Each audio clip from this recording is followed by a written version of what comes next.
आपने कभी न कभी ये प्रॉब्लम तो ज़रूर फेस किया होगा जब आपको एरे में से किसी एलिमेंट को फाइंड करना है।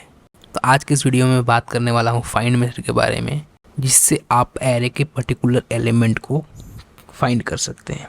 मैं एक वेरिएबल बना रहा हूँ यहाँ पे, जिससे मैं बनाता हूँ कॉन्स्ट ARR, और उसमें मैं कुछ वैल्यू रख देता हूँ जो कि एक स्ट्रिंग वैल्यू है।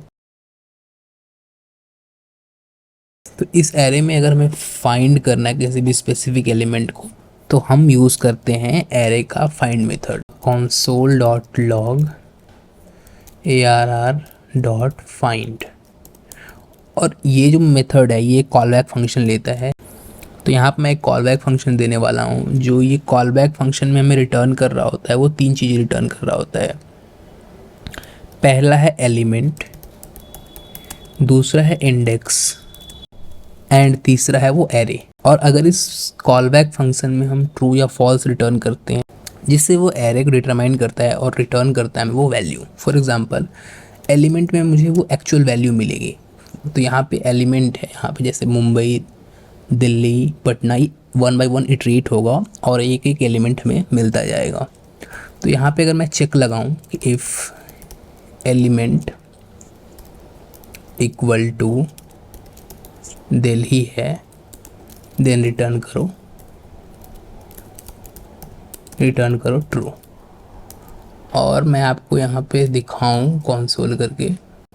अभी मुझे यहाँ पे एक एरर देखने को मिल रहा है, तो मैंने यहाँ पे सिंटेक्स मिस कर दिया है। तो जैसा कि आप देख सकते हैं कि जो यहाँ पे रिटर्न कर रहा है एरे डॉट फाइंड मेथड, वो रिटर्न कर रहा है दिल्ली को।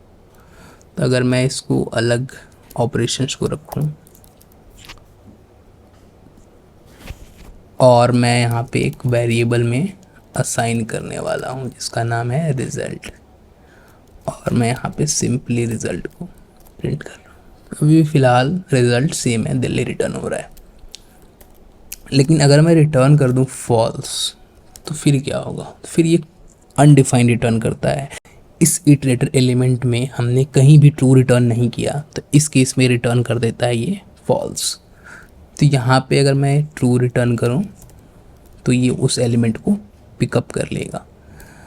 अगर मैं यहाँ पे रिटर्न फॉल्स कर दूँ ट्रू के बाद, इस केस में भी ये ट्रू को ही कंसीडर करेगा और यहाँ पे दिल्ली हमें देखने को मिल रहा है। अगर मैं यहाँ पे फॉल्स रिटर्न कर दूँ, जैसे यार मैंने यहाँ पे रिटर्न कर दिया फॉल्स, तो इस केस में भी कोई भी चेंजेस देखने को नहीं मिलेगा। अगर हम कहीं भी ट्रू रिटर्न नहीं कर रहे होते हैं किसी भी एलिमेंट में, तो उस केस में हमें अनडिफाइंड मिल रहा होता है। और अगर हम ट्रू रिटर्न कर रहे होते हैं तो उस केस में हमें वो पर्टिकुलर एलिमेंट मिल रहा होता है जहाँ पे हमने ट्रू रिटर्न किया है। तो फॉर एग्ज़ाम्पल अगर मैं एक और इफ़ कंडीशन लगा लूँ, तो यहाँ पे मैंने सिंपली इसको कॉपी किया है और ये पेस्ट किया है, और मैं एक सिंपल और इफ़ कंडीशन लगाने वाला हूँ, और वो है, लेकिन फिर भी जो ये रिटर्न देखने को हमें मिलेगा वो हमें मिल रहा है दिल्ली। क्योंकि जैसे ही हमने इस कंडीशन को मैच किया और ये ट्रू रिटर्न कर दिया, उस केस में भी हमें नेक्स्ट जो इटरेटेबल एलिमेंट है वो हमें देखने को नहीं मिलता है, उस एलिमेंट को कंसिडर नहीं करते। तो अगर मैं यहाँ पे कंसोल लॉग करके आपको दिखाऊं कि एलिमेंट में मिल क्या रहा है, तो आप देख सकते हैं कि फर्स्ट टाइम ये मुंबई इसको मिला और दिल्ली, उसके बाद यहाँ पे रिटर्न हो गया, और उसके बाद कोई भी एलिमेंट हो उसके लिए ये टेबल कॉल ही नहीं हुआ, जो कि मैंने यहाँ पे दे रखा है। तो ये फर्स्ट एलिमेंट जो मैचिंग एलिमेंट है उसको चेक करता है। अगर ये प्रेजेंट है, अगर वो फाइंड है उस पर्टिकुलर एरे में, तो हमें ये यहाँ पे रिटर्न करने को मिल जाता है। फॉर एग्जांपल अगर एरे एक सिंपल स्ट्रिंग टाइप का ना हो और एक एरे ऑफ एन ऑब्जेक्ट हो, तो फिर ये फाइंड मेथड कैसे काम कर रहा होता है? तो मैं यहाँ पे एक यूज़र ले लेता हूँ जो कि एक एरे है जिसमें मल्टीपल यूज़र हैं, जिसकी आईडी है 1 एंड नेम है राहुल, मैंने रख दिया, और एज है 22। ऐसे ही मैं मल्टीपल ऑब्जेक्ट बना लेता हूँ। तो यहाँ पे मैंने मल्टीपल यूज़र का एक ऑब्जेक्ट बना लिया है, एरे ऑफ एन ऑब्जेक्ट बना लिया है जिसमें मल्टीपल यूज़र हैं, जैसा कि आप देख सकते हैं कि 3 यूज़र्स मैंने बनाए हैं यहाँ पे, जिसका नेम अलग अलग है, एज और आईडी अलग अलग है। तो इस केस में अगर हमें फाइंड मेथड यूज़ करना है तो सबसे पहले हमें यूज़र के ऊपर फाइंड मेथड लगाना होगा। तो मैंने यहाँ पे लिख दिया यूज़र और इस पर फाइंड मेथड लगाया।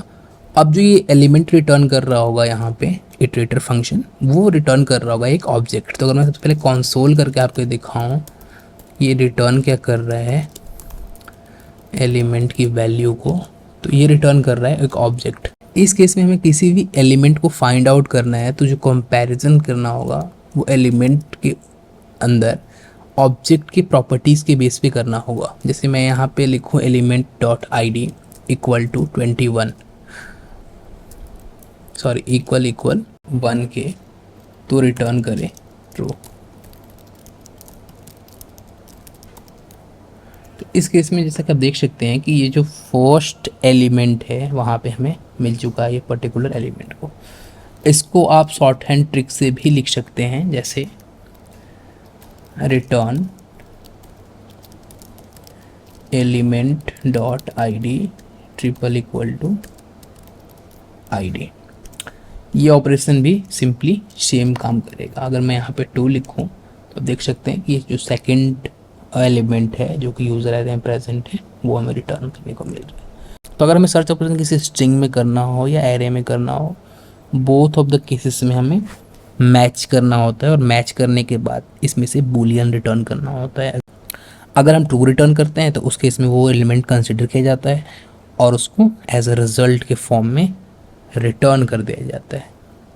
अब बात आती है बाकी के जो एलिमेंट्स हैं जैसे इंडेक्स और एरे, इनमें हमें क्या देखने को मिलता है। तो अगर मैं इस कंडीशन को कमेंट करूं और फिर दिखाऊं इंडेक्स की वैल्यू क्या आ रही है, तो इंडेक्स की वैल्यू जो होती है वो हर एक एलिमेंट के हिसाब से चेंज होती है, क्योंकि जब भी एरे ये इटरेबल फंक्शन को कॉल करता है तो उसमें उस पर्टिकुलर एलिमेंट को, उस इंडेक्स को और एरे को, ये तीनों चीज़ें पास करता है। तो इंडेक्स में वो वैल्यू होती है जो कि एलिमेंट जिस लोकेशन पे प्रेजेंट है। तो अगर मैं एरे को आपको प्रिंट करके दिखाऊं तो ARR अगर मैं करूं तो आप देख सकते हैं कि ये पूरा का पूरा हमें एरे रिटर्न कर रहा होता है, जिसमें हमें वो पर्टिकुलर एरे की हर एक वैल्यू मिल रही होती है।